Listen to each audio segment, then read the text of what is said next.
Vamos ficar sabendo o que vai acontecer no capítulo desta terça-feira, 14 de fevereiro, da novela O Rei do Gado. Mas antes eu peço que você se inscreva no canal, ative o sininho para receber as notificações e deixe o seu like. Lia e Aparício discutem por causa de Bruno. Ela diz que ele precisa aprender a se dar com o pai dela. Ele diz que o Bruno tem que aprender a se dar com ele também. Mas você é muito turrão. Aparício pergunta se Bruno não é. Mas ele é o meu pai, Aparício. Aparício pergunta para Lia se tem cabimento o pai dela falar que para ele casar com ela, ele tem que largar a viola dele. Então quer dizer que eu valo menos que a sua viola? Você sabe que não. Ela diz que não parece. Ele pede para ela não se aborrecer com ele. Lia diz que ele não entendeu nada do que o pai dela falou para ele. O pai dela não estava propondo para ele virar um dos peões, um dos empregados da fazenda dele. Ele apenas queria que você fosse trabalhar com ele, aprendesse a lidar com as coisas que ele vai deixar. Aparício diz largar a viola. Ele apenas acha que um marido violeiro não vai ser de muita utilidade para mim no caso de eu herdar minha parte nas fazendas dele. Quem falou que eu quero as fazendas dele? Nem fazendas e nem os bois. Lia diz, mas eu quero. Pois então você fique com elas. Lia pergunta o que ele está querendo dizer com isso. Você quer que eu saia da sua vida? Ele diz que não falou isso. Ela pede pelo menos para ele pensar na proposta que o pai dela fez para ele. Aparício diz que ele está ganhando dinheiro cantando com Zé Bento e tá bom demais. Ah é? E até quando você acha que vai conseguir ganhar dinheiro cantando? Ele diz até quando Deus quiser e até quando eu conseguir abraçar minha viola. Lia joga na cara de Aparício que até um tempo atrás ele só tinha conseguido passar necessidade com a viola dele. Ele diz, mas estava vivendo muito mal, não é mesmo? Cantando em rodoviária para ganhar uns trocados e comprar sanduíche. Mas agora nós já temos até conta em banco. Lia diz que ela pensou que ela fosse mais importante para ele. Ele diz que ela é importante demais para ele. Então me prova. Ele pergunta como. Ela pede para ele procurar o pai dela para que ele se acerte de uma vez por todas com ele.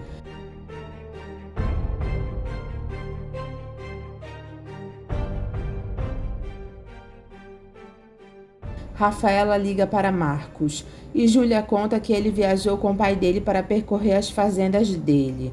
Rafaela pergunta se isso é mesmo verdade ou o Marcos não está querendo falar com ela. Se ele não está querendo falar com você, eu não sei, porque ele não me falou nada. Eu só sei que ele viajou, viu? Tchau. Judite pergunta para Rafaela se ela fraquejou e aonde está a valentia das Berdinazzi. Rafaela mente e diz que ela só estava querendo devolver os desaforos de Marcos. Judite diz, aquele parece que desistiu dela de vez. Rafaela fica pensando por que Marcos viajou com o pai dele sem dar um telefonema para ela. Parece que ele não estava brincando quando ele foi grosseiro daquele jeito. Tá certo, Marcos Mezenga, então para mim você também acabou. Júlia conta para Leia que Marcos viajou com Bruno para as fazendas. Leia fica surpresa em saber disso, e Júlia diz que parece um milagre o Marcos ter ido viajar com o pai numa boa. Leia pergunta para Júlia se a Sem Terra está lá cuidando da casa. Não, dona Leia, a Luana está tomando conta da casa do Araguaia. Leia agradece a Júlia. Ela diz, não foi milagre o Marcos ter ido junto com o pai dele. Eles estão se unindo contra mim. Ralph chega na casa de Leia pedindo 50 mil pratas. Ela pergunta para que ele quer tanto dinheiro. É que o sujeito está pedindo de entrada para garantir o serviço. E a outra metade a gente paga depois do fato consumado. Leia concorda e diz que ela vai dar o cheque para ele. Ele diz para ela fazer o cheque no nome dele, porque assim que o cheque for compensado, ele tira o dinheiro. Leia pergunta por que no nome dele? Ora, eu vou pagar o cara com o dinheiro vivo ou você quer ter um cheque seu nas mãos dele? Leia diz não, claro que não. Então faça o que eu tô te pedindo. Leia faz o cheque. Ela entrega para Ralph um cheque de 100 mil pratas e pergunta para ele se não é muito dinheiro. Ele diz que nada, com meia dúzia dos seus bois você cobre isso. Ela diz, tá certo, eu vou ter que encarar essa. Ele diz que para todos os efeitos ela não está encarando nada, e se alguém for correr esse risco, esse alguém vai ser ele. Leia diz que ela não quer e nem pode se envolver. Claro que não, minha querida, é mais fácil seu marido, o rei do gado, ser envolvido. Ela pergunta como assim? Ralph diz que isso vai ser um grande serviço, deixa comigo. Leia diz eu preciso ter coragem. Lia chega com Aparício na casa dela e diz que ela vai chamar o pai dela. Ele diz, tá, vai lá chamar o rei do gado. Eu vou chamar o meu pai, Aparício, porque já que sou eu que estou em jogo, eu quero participar das negociações. Lia flagra Júlia e Dimas jantando na mesa deles. Ela pergunta o que é isso? Júlia pede desculpas e diz que eles não estavam esperando ela para o jantar. Lia pergunta pelo pai dela e Júlia diz que ele e o Marcos viajaram. Dimas diz que eles foram correr às fazendas. Lia fica feliz com a notícia. Júlia pergunta se ela vai jantar e ela diz que não, ela não está com fome, ela vai comer fora, com Aparício. Lia e Aparício se beijam na sala. Suzane escuta a secretária eletrônica de Ralph e ouve um recado de Leia para ele. Ela fica irritada e diz que Ralph é muito cara de pau. Ele falou que havia terminado com a Leia e ela acreditou. Ai não, mas ele não vai me fazer de trouxa, mas isso ele não vai mesmo. Ralph chega em casa e diz, oi minha querida, me desculpa o atraso. Ela manda ele se explicando. Ele levanta as mãos e diz que se rende. Ela diz que não está brincando. Ralph diz que ela fica mais linda com esse rosto bravinho. Você sabe o quanto tempo eu estou aqui te esperando? Ele mente dizendo que ele ficou preso no trânsito. Ela manda ele inventar outra história. Você acha que eu tenho cara de trouxa por acaso? Ele diz que é verdade. Ela manda ele sentar e escutar isso então. Suzane coloca o recado de Leia para Ralph escutar. Ele mente dizendo que não havia escutado esse recado. Você é um mentiroso de marca maior, Ralph. Você é um cara de pau. Você continua saindo com aquela uma. Ralph pede para Suzane ficar calma, que ele vai explicar para ela. Ela manda ele explicar logo. Ralph diz que ele esteve lá só para acertar as contas dele com ela, só isso. E ele não vai dar mais explicações para ela. Como você não vai dar mais explicação? Quem você pensa que eu sou, hein, Ralph? Ele diz uma mulher apaixonada que merece umas palmadas. Você não se atreva. Ele diz que mulher que ele ama, ele bate assim, ó. Ele beija Suzane. E os dois vão para o chão namorar. Orestes pergunta para Clovis como estão indo as investigações. Clovis diz que no tempo que ele andou viajando, a mulher dele continuou se encontrando com aquele cara. Orestes pergunta se ele tem provas disso. Clovis diz todas as que o senhor quiser. Orestes diz que ele não quer ver prova nenhuma não, mas dessa vez eu não posso ter mais dúvidas, né? Clovis diz que isso depende, porque tem marido que finge não perceber para não ter que tomar nenhuma atitude. Orestes diz para Clovis que ele não pode viver sem a mulher dele. Mesmo sabendo que ela está lhe traindo? Orestes diz, mesmo sabendo. Clovis diz que ele não sabe o que ele está fazendo lá, e nem porque ele contratou os serviços dele.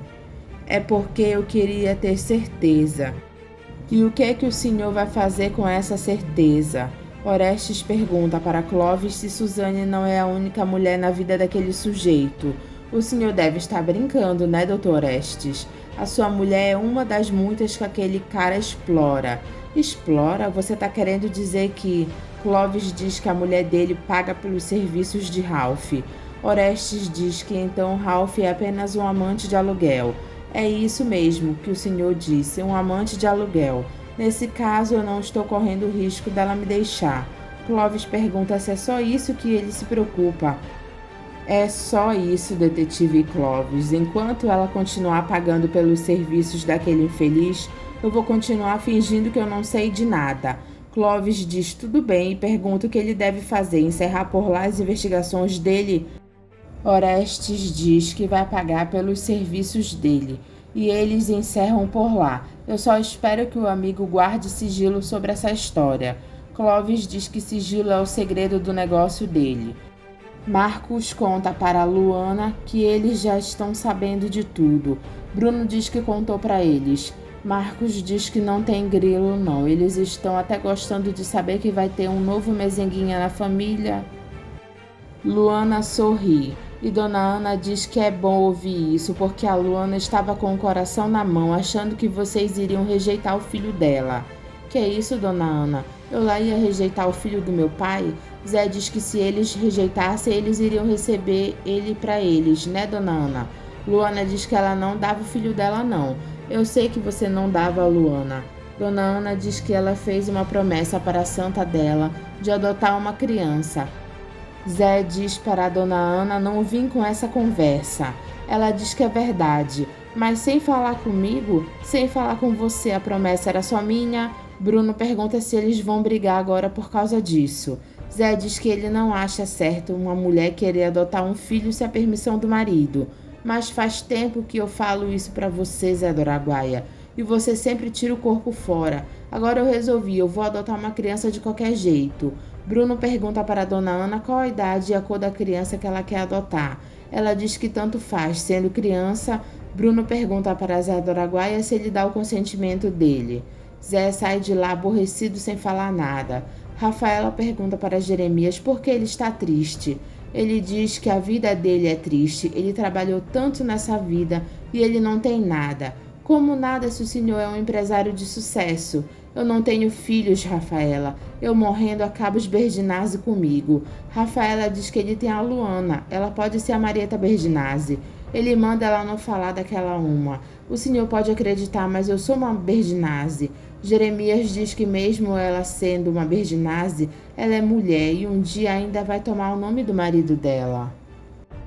Ela promete que vai manter os Berdinazzi no nome dela. Jeremias pergunta do que adianta se depois dos Berdinazzi vem outro nome.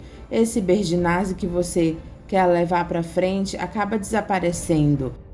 Ela diz que vai colocar a Berdinazzi nos filhos dela também. Mas o que vai valer é o nome do teu marido, Rafaela, como aconteceu com a minha irmã Giovanna, que colocou Berdinazzi no maledito do filho dela, o Bruno Mezenga. Ele nunca assinou, e olha que ele se chama Bruno Berdinazzi Mezenga.